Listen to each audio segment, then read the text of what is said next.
Hello Malay, please tell us something about yourself. Hello, मैं Malay हूँ। मैं गाजियाबाद में रहता हूँ और आइलैंड दिल्ली का स्टूडेंट हूँ। मैंने जेईई मेंस में 300 बाय 300 का स्कोर हासिल किया। इससे पहले मैं KPY में AIR6 रह चुका हूँ। International olympiad in astronomy and astrophysics में सिल्वर मेडल भी जीत चुका हूँ और पहले OCSC कैंप्स में जूनियर साइंस में फिजिक्स में सिलेक्ट हो चुका हूँ। Great. मतलब पहली बात बहुत सारा congratulations from everyone here in Ellen Delhi team and you've made us real proud. और as teachers, as everyone here in Delhi is so excited about जो तुमने achievement करके दिया 300 out of 300 is my God so wonderful.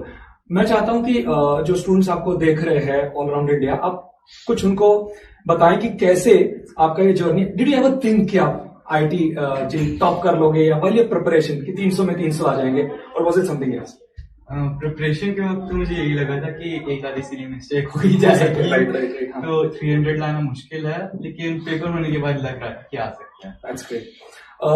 अब इसको achieve करने के लिए पढ़ाई, मेहनत, वो सब तो तुमने किया ही। तुम्हारा डेली रूटीन अगर देखा जाए वो किस तरह से था? Because many students would want to emulate that कि कैसे इस लेवल तक तुम पहुंचे। तुम्हारी पढ़ाई के अलावा डेली कैसे कैसे तुम पिकअप करते थे, सब्जेक्ट्स तीनों एक साथ लेते थे वगैरह वगैरह, उस पर कुछ प्रश्न। तो मैं सेंटर पे यहाँ पे 8 बजे पहुंच जाता था और रात में 8 बजे तक सेंटर पे रुकता था। तो अब इन 12 घंटों के बीच में दिन में शुरुआत में क्लासेस हो जाती थी और बाद में 6-7 घंटे 8 घंटे जो टाइम बचता था सेल्फ स्टडी का, इक्वली तीनों सब्जेक्ट में डिवाइड कर लेता था। यानी सेल्फ स्टडी तुम्हारे हिसाब से एक बहुत इंपॉर्टेंट टूल था। और सोने उठने का, did you manage that constant 7 to 8 hours sleeping routine? या यू मेंटेन दैट? और हेल्दी फूड और वो सब तो स्टैंडर्ड रखना ही रखना। ओके। पढ़ाई के दौरान तुम्हारे बैकलॉग्स भी इकट्ठे हुए होंगे इन 2 सालों में, ऐसा होता था क्या? और बैकलॉग क्या बहुत स्ट्रेस डालता था तुम पर? और अगर डालता था तो उससे कैसे निपटते थे? Backlog is one big thing जो सारे स्टूडेंट्स को फेस करना पड़ता है। तो बैकलॉग मेरे एक टाइम पे एस्ट्रोनॉमी के चक्कर में तो बहुत बन गए थे, 2 महीने तक के बन गए थे।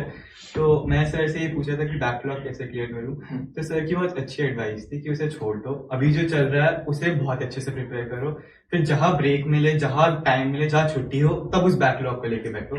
दोनों को साथ में करने की कोशिश मत करो। सही बात है, क्योंकि अगर आप फोकस्ड हो एक पर्टिकुलर गोल को लेकर और आईआईटी को लेकर, बाकी चीजें ज्ञान के लिए थी, पर उस समय जब आईआईटी सामने आया तो आपने उस पोर्शन को छोड़कर आईटी के लिए जो रेलेवेंट चीजें थी उनके बैकलॉग्स को कवर अप करना शुरू किया।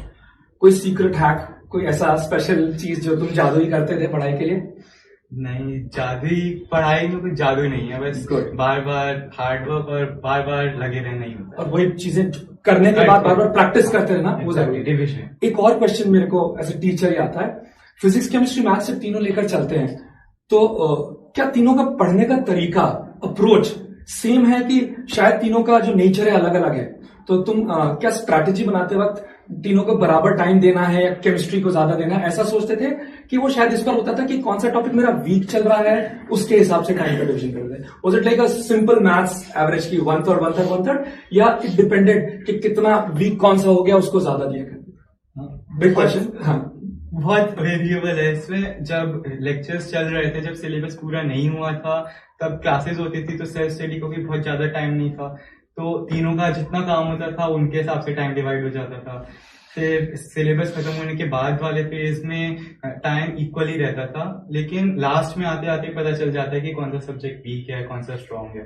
तो मेरा केमिस्ट्री वीक हो रहा था, तो फिजिक्स और मैथ्स काफी हद तक साइड लाइन हो गए थे और केमिस्ट्री ही मैं ज्यादा पढ़ने लग गया। which was a nice idea। और लास्ट क्वेश्चन मेरा, जिस दिन एग्जाम होता है, सो आप टॉपर हो, है ना, but you like any other student, क्योंकि एग्जाम तो सारे लोग देने जाते हैं, आप भी एग्जाम देने गए थे। उस दिन या उसके पिछले दिन की वो खास स्ट्रैटेजी होती है क्या कि उसके पिछले दिन कैसे, हाउ डू यू, और you keep it a normal day, मतलब एग्जाम के जस्ट पिछला दिन वो कैसे निकालते हो? एग्जाम के पिछले दिन मैं जब बुक खोली थी तो मेरे पेरेंट्स ने मुझसे बुक छीन ली थी और ये कहा था कि ये आप आज पढ़ना नहीं है। मैं वॉक पे गया था और आपने रिलैक्स रखा खुद को, क्योंकि सीधी सी बात है, एग्जाम जब देने जा रहे हैं उस समय अगर हम स्ट्रेस कैरी करते हैं और लास्ट मोमेंट पर अगर कोई फॉर्मूला देखा वो मिस कर रहे हैं तो वो शायद चला जाता है। और साल भर तो पढ़ाई करी है, देयरफॉर एग्जाम अच्छा जेईई एडवांस्ड आगे है ना, अब मन लगाकर आप उसमें लगे। All the very best and we are so hopeful you will give us the best standard, और जो आपकी क्षमता है उससे भी बहुत अच्छा आप कर जाएंगे। All the best. Thank you.